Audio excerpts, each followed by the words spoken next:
buckle up, because today we're tackling a question for the ages. Michelle Yeoh versus John Wick, who would win?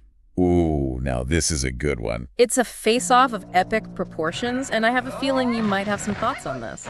Definitely. I mean, talk about a clash of styles.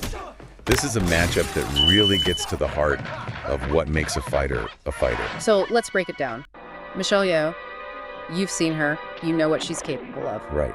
Crouching tiger, hidden dragon, everything, everywhere, all at once. This is a woman who can move like water and hit like a truck.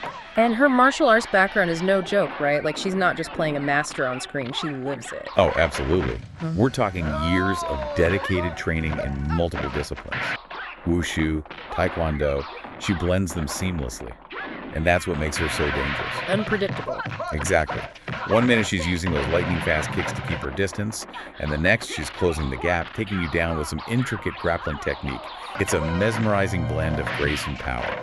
Yeah, she's got that elegant fighting style, but then you've got John Wick on the other side, the Baba Yaga. He's a whole different animal. Right. Where Yeoh is about precision, Wick is about pure, unadulterated force.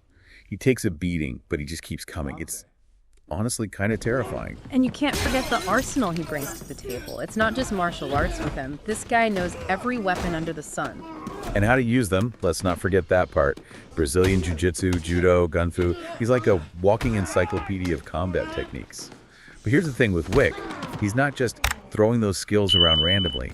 It's all about efficiency, ending the fight as quickly and brutally as possible. He doesn't mess around, that's for sure. So how does this all play out if these two icons ever went head-to-head? Okay, so imagine this. The bell rings, and immediately Yeoh's speed and agility give her the upper hand. She's dodging Wick's attacks, landing blows before he can even blink. She's like this whirlwind of limbs, just a blur of motion. But John Wick, he just keeps coming, right? He can take a punch or 10. And that's where things get really interesting. See, Wick might not have Yeoh's finesse right off the bat, but what he lacks in grace, he makes up for in sheer grit. He's a tank, just absorbing those blows and analyzing her movements. Learning her patterns. Exactly.